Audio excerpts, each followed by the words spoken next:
wafdi uu hogaaminayo musharax Xuseen Cusmaan ayaa soo gaaray magaalada Baydhabo ee xarunta gobolka Baay waxaana soo dhaweyntiisa ka qayb qaatay xildhibaano iyo wasiiro ka tirsan baarlamaanka maamulka Koonfur Galbeed Soomaaliya soo dhaweyn kadib musharaxa ayaa loo soo galbiyay mid ka mid ah hoteelada magaalada Baydhabo halkaasi oo xaflad soo dhaweyn loogu sameeyay ugu horeen waxa goobta ka hadlay marti sharaftii ka soo qayb gashay xafladda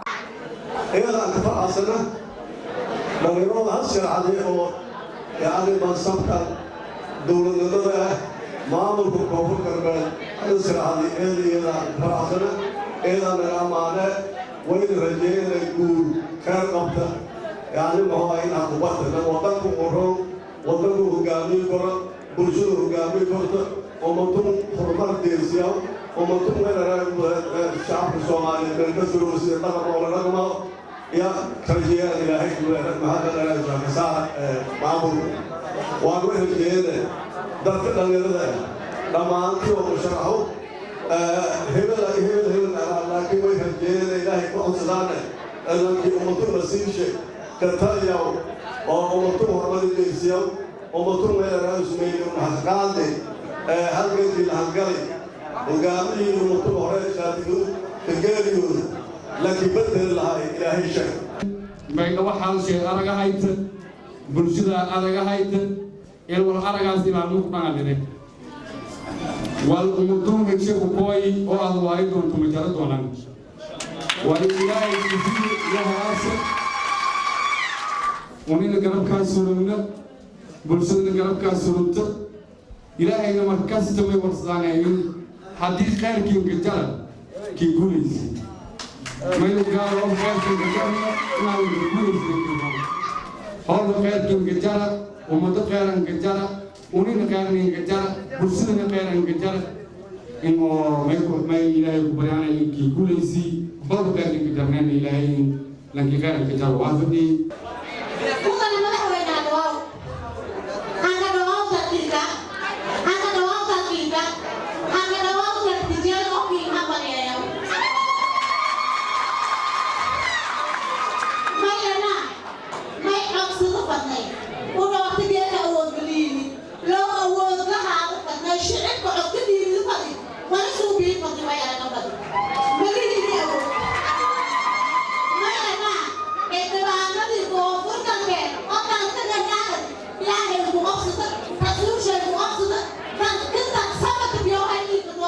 gabagabadii xafladda ayaa waxa goobta ka hadlay Xuseen Cusmaan oo ah musharax u taagan madaxweynenimada maamulka Koonfur Galbeed Soomaaliya asagoona u mahadceliyay dhammaan dadkii ka qayb qaatay soo dhaweyntiisa iyo dadkii ka soo qayb galay xafladda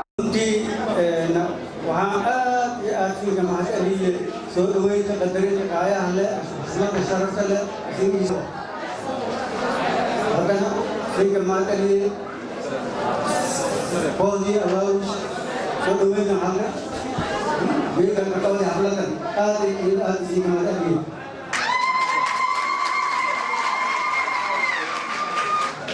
سوري كان قدرت كايا أنا وهاي عدين ما أنت إن شعبية فرقوا في البلد إني جيا نايي إني هلان هجامي دكتة أول كبتة لكرو دبادو يبزوج جيت بينمو نا وهي أمة شعبية يرفعوا في قلبه.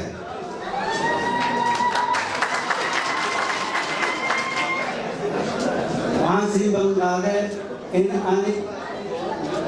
أول مسار دونه سري لك سمت في لهاي